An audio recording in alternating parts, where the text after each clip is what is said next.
In a far future, humans have spread across many stars. Earth is no longer their home. It is a myth now, a story passed down through time. Many people in the galaxy do not even believe Earth was real. Wars and politics have taken over space, and many alien races fight for power. Frieren is a human diplomat. She once served in a war that left her with deep scars. She now works to make peace between alien groups. She arrives on a space station called Orland Station. It floats above a cold blue planet. The station is full of aliens and humans living together, though not always in peace. Frieren walks with purpose. She wears a dark coat and carries a small device on her wrist that helps her translate alien languages. She has come here to stop a war from starting between two alien groups, the Thavari and the Shelton. Both are strong and proud. They do not trust humans. At the station, she is led to the meeting hall. There she meets many alien leaders. The room is full of tension, but someone else is also there. A woman with silver skin and eyes like deep water. She introduces herself as Miss Rimiki, a historian. She says she studies ancient human records. Frieren is curious. Not many aliens take interest in human history. Rimiki speaks softly, but her words carry weight. She asks Frieren to meet her later, in a quiet part of the station. Frieren agrees, though she is cautious. That night, they meet again in an old library deep inside the station. Books and digital screens float in the air. Rimiki shows Frieren something strange. It is an old human relic, a small metal cube with lights on its surface. Rimiki says she found it in a forgotten mine on a moon far from here. When Frieren touches the cube, it lights up. Lines of data move across it. Rimiki says the cube is from before the fall.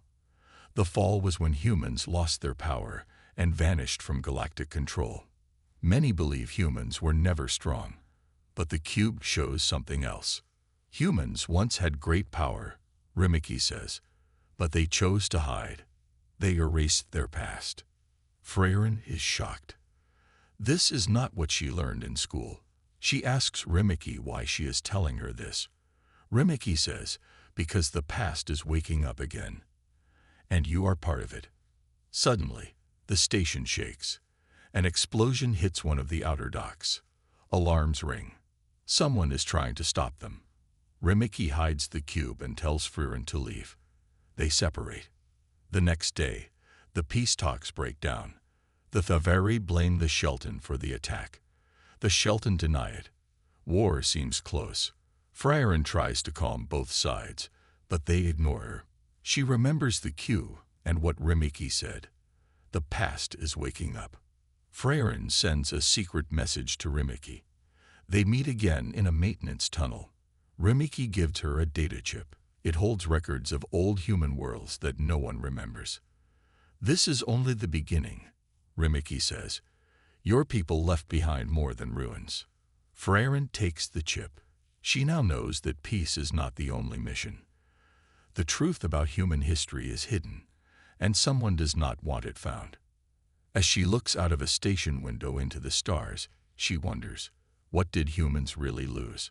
And what will they find if they go looking? After the failed peace talks, Frieren and Rimiki leave Orland Station in a small transport ship. They travel together now, following the clues from the data chip. Their goal is to find the old human places that Rimiki spoke of, places lost for thousands of years.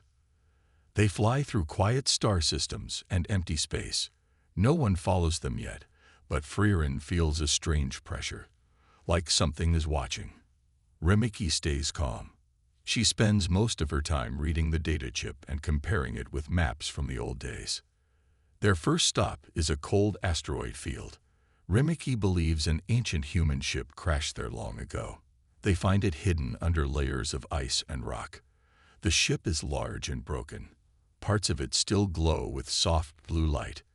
Inside, they move slowly. Old machines sleep in silence. Dust floats in the air. Frieren feels a deep sadness. She runs her hand over the walls and sees faded signs in human language. They reach the bridge and find a sealed door. Rimiki opens it with a small tool. Inside is a dark room with a strange light in the center. It is a data core, old and cracked, but still working. Rimiki touches it, and a voice speaks. It is a recording from a man named Luke. His voice is tired but strong. "If you are hearing this," Luke says, "then the past is trying to reach you. We had power once. Too much. We chose to hide it. To sleep. The others cannot find us. Not yet. Keep it hidden. Protect the code." The message ends. Frieren looks at Rimiki. "Who was he?" she asks. Rimiki shakes her head. "I don't know. But he knew something important." The data core holds old military codes. Rimiki copies them. She also finds a star map. It shows more hidden places, but there is also a warning. A message in red that says, "Do not wake the fire." Suddenly, the ship shakes. Someone else is there. A small probe flies past the window. It sends out a signal. Rimiki grabs the data and they run back to their ship. As they fly away, the broken ship explodes. Someone wanted to stop them from finding the core. Back in space, Frieren checks their ship's system. They were scanned. The Galactic Council must know now. They will not stay quiet. Rimiki agrees. This is not just history anymore. It's a threat to them. They fear what humans were. They head toward the next place on the map, a planet called Tauren 3. It once held a human research center. On the way, Frieren sends a coded message to an old friend named Ben. He is a pilot and knows how to move without being seen. When they land on Tauren 3, the world is dry and silent. The buildings are broken and half buried. They search for hours and find a hidden room underground.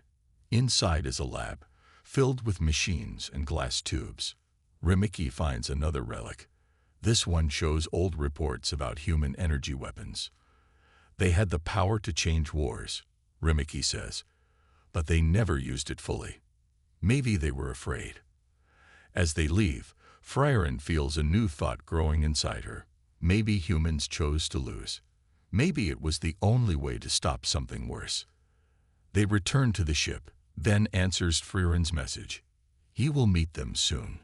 He says others are asking questions too. Some want the truth. Others want it buried. Rimiki watches the stars. "We are only at the edge," she says. "The deeper we go, the more dangerous it becomes." Frieren nods. She remembers Luke's words. Protect the code. Do not wake the fire. But she also feels something else. Hope. Maybe, just maybe, the truth can help build something better. They set a course for the next location. The stars stretch out before them. The past is no longer forgotten. It is waking up. Frieren and Rimiki leave Tauren 3 and fly toward a quiet moon to meet Ben. Their ship moves through empty space. They do not speak much. Both are thinking about the message from Luke and the warning not to wake the fire. Ben waits for them near an old mining base. His ship is small and fast. He is a simple man with sharp eyes and a quiet voice. He smiles when he sees Frieren. "It's been a long time," he says. "You always bring trouble." "I bring truth," Frieren replies. She tells him about the relics and the message they found. Rimiki shows him the data chip and the map. Ben listens closely.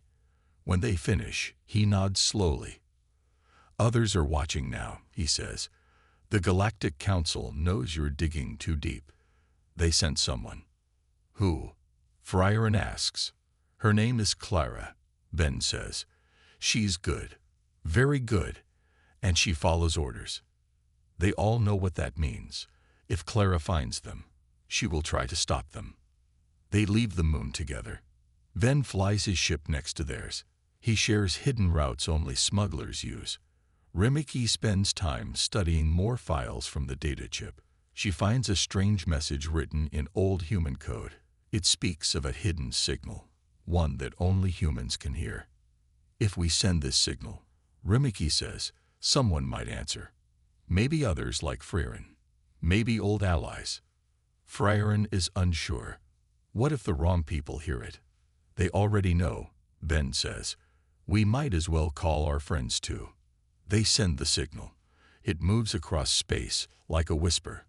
Then they wait. Not long after, a message returns. It is broken and weak, but it is real. Someone answers. We heard you. The voice says, we believe the stories. We are ready. Rimiki smiles. They're still out there, but their joy is short. An alarm rings. A ship is coming fast. It is not friendly. It's her, Ben says. Clara. They move quickly. Frieren takes the pilot's seat. Ben moves to his ship. Rimiki helps guide the escape path. The enemy ship fires. Lights flash across the stars. A chase begins. Frieren flies through narrow asteroid belts. Ben flies above, shooting at the council ship to keep it busy. Rimiki sends false signals to confuse the enemy. Still, Clara is too skilled. Her ship stays close. She speaks through a broadcast. You are carrying stolen data. Stop your ship or be destroyed. Frieren answers. We are carrying the truth. You are afraid of that. Clara says nothing more. She fires again. They take damage. Smoke fills part of the ship. Rimiki works fast to keep systems running. Ben tells them to fly toward a gas giant. Its storms will hide us. They dive into the thick clouds of the giant planet. Lightning flashes around them. Clara follows. But inside the storm, Rimiki sends out the human signal again, stronger this time. Another ship appears. It is old and slow, but strong. It opens fire on Clara's ship. She pulls back and vanishes into the clouds. The old ship calls out, we are the Watchers. We follow the old code. We heard your call. We will help. They dock with the new ship. Inside, they meet people who were once soldiers. They lived in hiding, waiting for a sign. Frieren gives them the data chip. The leader studies it. This confirms what we feared, he says. The council has lied. Earth was not weak. We were betrayed. Rimiki feels the weight of it all. We need more allies. More truth. You will have them, the leader says. The time has come. The past will rise. As they leave the ship, Frieren looks at the stars. The signal was heard. The truth is growing. And now, there is no turning back. After escaping Clara, Frieren, Rimiki, and Ben travel to a place called Hyro 7.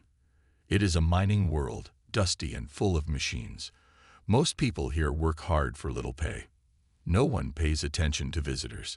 It is the perfect place to hide. They land near a forgotten mining site. Rimiki feels something strange in the air. Something is here, she says, something old. They follow her into the tunnels. Deep underground, they find a room filled with human machines. These machines are silent, covered in dust. But when Rimiki walks near them, lights turn on. The machines wake up. They respond to me, Rimiki says. I don't know why. One machine opens and shows a map. It marks locations across the galaxy.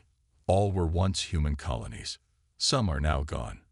Others may still be out there. While they study the map, Ben gets a message. It is from a woman named Nia. She is a scout, part human, and part machine.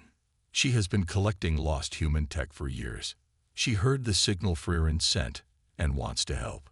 They meet Nia at a quiet station near the mining site. She is tall, with metal lines across her skin. Her eyes glow faintly. She speaks fast and sharp. You're the ones looking for the old truth, she says. I've been waiting for people like you. Nia shows them a piece of tech she found. It is a small device that can power ancient systems. She believes it can unlock more human bases. Rimiki studies it and nods. This is the key to something big. They bring Nia to the mine. When she connects her device to the main system, something strange happens. The ground shakes. Machines begin to hum. Lights flash across the walls. A message appears. Uprising protocol active, the system says. Stand by for awakening. Frieren steps back. What does that mean? It means the system thinks humans are ready to return, Nia says. Rimiki touches one of the machines. She sees visions, old memories, ships flying, humans and aliens working together. And then war, fire, betrayal. When she wakes up, she is quiet. I remember now, she says. My people were once allies of humans. We helped them during the first expansion. But someone sealed our memories. They didn't want us to remember. Ben looks at her. Can you trust those memories? Yes, Rimiki says. I feel the truth. We were part of something greater, and now it's coming back. Meanwhile, on another world, Clara receives orders. She must find and destroy the resistance. The Council fears what might happen if humans return to power. Clara is not sure anymore. She saw the human ship in the storm. She saw how it helped without attacking. She begins to question her mission. Back on Tyro 7, the machines finish their work. They send out signals to other places. Rimiki says they are calling to others, to sleeping systems, old friends, maybe even old enemies. Nia joins the group. She says she will help find more tech. If this is real, she says, then we have a lot to do. Frieren, Rimiki, Ben, and Nia look at the stars. They know more eyes are watching now. But they are not afraid. We're not just finding the past, Frieren says. We're building a future, one where the truth is not hidden. As they leave Tyro 7, more signals begin to light up across space. Old machines wake. Lost messages are found. The resistance is no longer just a dream. It is becoming real. After the machines on Tyro 7 sent their signal, more people started to listen. The resistance began to grow. Small groups of humans and allies joined together, all of them holding on to the hope that the truth about the past could change their future. Frieren, Rimiki, Ben, and Nia traveled to a ruined city called Kelmor. Long ago, it was a strong human center, full of knowledge and technology. Now, it was silent and broken, with tall towers turned to dust and streets full of shadows. Nia used her scanner to find a hidden door underground. Behind it, they discovered a vault sealed with old human code. Rimiki stood before the door and closed her eyes. The door opened slowly. Inside the vault were walls covered in lights, screens, and files. Rimiki touched one of the panels, and a soft voice welcomed her. Welcome, allied historian. Memory unlocked. Suddenly, images appeared in the air. They showed humans in high positions, talking in secret. Plans were being made, not for peace, but for control. Frieren watched with wide eyes. This is proof, Rimiki said. Humans were not destroyed by enemies. They were betrayed from inside. Some of their own leaders gave away secrets to the Galactic Council. They were afraid of human power. Ben stepped forward. So the war, it was not lost. It was given away. Yes, Rimiki said, to stop something they thought was worse. Nia found a set of coordinates deep in the vault system. It was marked only as Project Dawn. She downloaded the location. This could be where they hid the rest, Nia said. Maybe even ships. Just then, the vault's warning system activated. An alert sounded. Someone was coming. Outside, ships flew into the sky.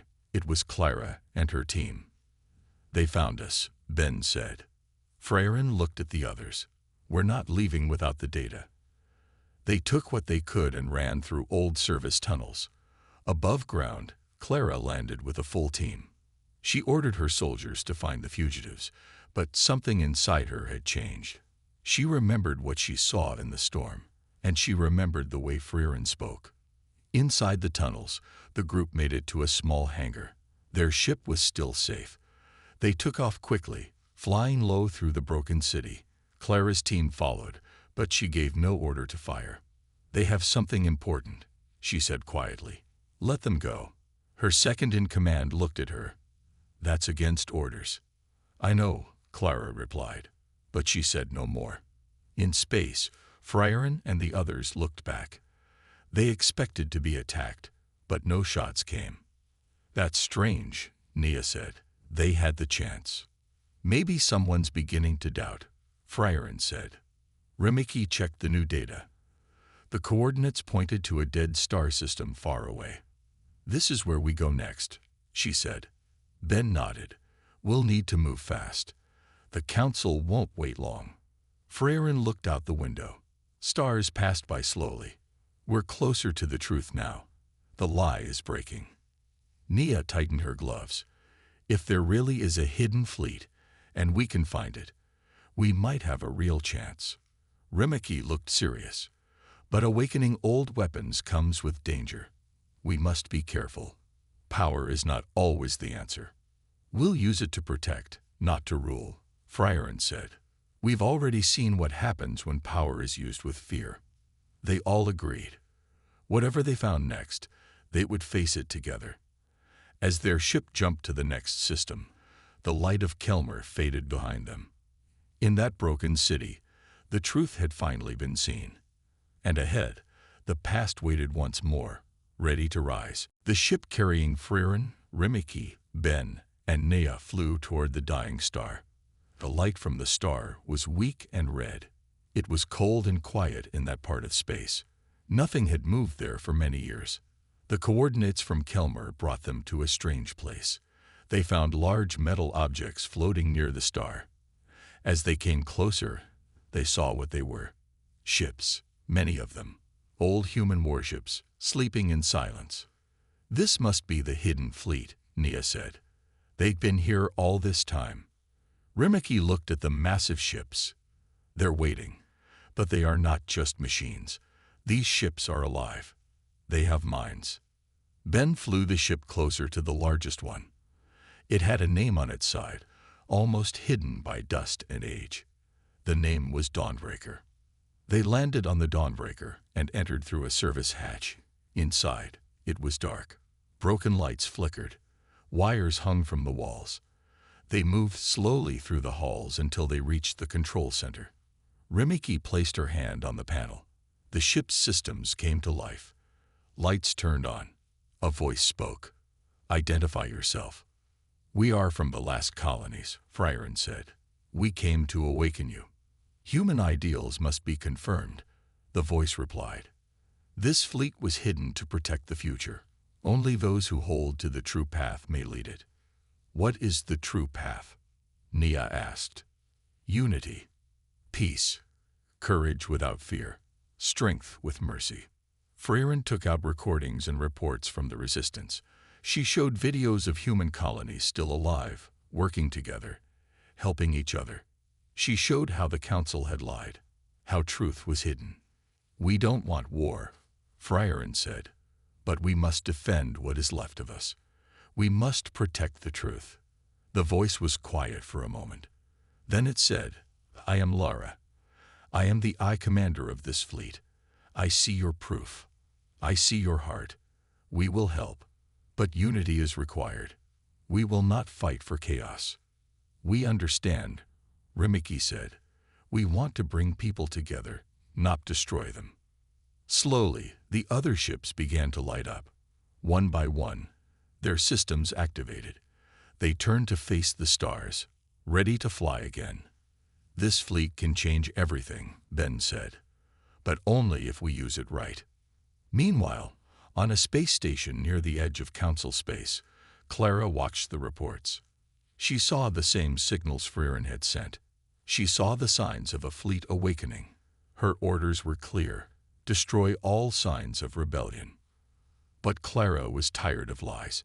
She had followed the Council her whole life. Now she saw another path. Prepare my ship, she told her team. We're not going to attack. We're going to find the truth. Back near the dying star, Frieren stood on the bridge of the Dawnbreaker. Rimiki stood beside her, eyes wide with emotion. This place holds so much history, Rimiki said. So much power. We must not fail. Nia checked the systems. The fleet is ready. They just need a leader. They need more than a leader, Frieren said. They need a reason, a future to believe in. Lara's voice returned. We will follow you, Frieren. But remember, if you turn from the path, we will sleep again.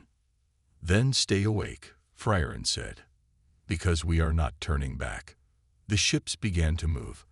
The stars around them seemed to shine brighter. The fleet was alive again. As the Dawnbreaker led the way, Frieren sent a message to all corners of space. To all who still believe in the truth, to all who seek freedom, we rise. We return. We are not finished. And far away, others began to listen. The reawakened fleet moved through space, its ships shining like stars. Led by the Dawnbreaker, the fleet sent signals to old allies and human colonies. Hope spread quickly. People who had stayed quiet for years now believed they had a chance. On board the Dawnbreaker, Frieren stood with Rimiki, Ben, and Nia. The ship was alive, ready to fight, but also ready to protect. We need to bring the resistance together, Frieren said. We need to move fast. The Council will strike soon. Rimiki nodded. Our enemies are afraid. They know we have the truth now. They will try to stop us. Nia worked with the ship's systems to find hidden colonies. Ben sent messages to groups they had helped before. One by one, small fleets joined them. Ships of different sizes, shapes, and colors came together. Some were old cargo ships, others were fighters. All came with the same goal, to stand for the truth. On a council ship far away, Clara made a choice. She called her officers and said, "We are no longer following these orders. The council has lied for too long. We're going to join the fleet." Some of her team were shocked, but most followed her. They had seen enough to know she was right. Soon, the council sent its forces to stop the resistance. Battles broke out across space. Some human colonies were attacked, but the reawakened fleet arrived in time. They fought with skill and care. They defended without destroying. They protected without fear. In the biggest battle, the fleet faced the Council's main armada near a planet called Thelos Prime. It was the turning point. The Council's ships were strong, but they did not expect unity among the humans and their allies. Clara flew her ship straight into the fight, standing beside Frieren. Together, they broke through the enemy lines. But then, one of the Council's warships locked its weapons on Frieren's ship. The attack came fast. Rimiki saw it and didn't wait. She pushed Frieren aside and took the full strike. Her body fell, glowing with strange light. Her memories, her past, and her strength passed into Frieren's mind. In that moment, Frieren saw Rimiki's full story. She saw the ancient pact between humans and Rimiki's people. She saw the hope they once had. Rimiki smiled weakly. "Now you carry it," she whispered. "Don't let it die again." Then she closed her eyes. Her light faded. Frieren stood in silence for a moment. Then she turned to the fleet. "All ships," she said, her voice strong. "We fight for her. We fight for all who lost their voice. For truth. For freedom." The fleet moved with new power. The Council's ships began to fall back. More and more broke formation. Some even joined the resistance. By the end of the day, the Council retreated. The war was over, not because of force, but because the truth had been seen. The people chose to believe in it. Later, in a great hall on a peaceful world, Frieren stood before leaders from across the galaxy, human and alien alike. "We are not here to rule," she said. "We are here to remember, to protect, and to grow. Unity is not just a word. It is our way forward." The crowd stood and cheered. The new alliance had begun. Nia stood at the edge of the room, watching. Ben sat near the back, smiling. Clara stood beside Frieren, no longer an enemy. And though Rimiki was gone, her memory lived in them all. As the sun rose over the city, Frieren looked to the sky. The stars were bright again. This was not the end. It was the start of something new. Humanity had returned, not just with ships, but with hope. End of Season 1.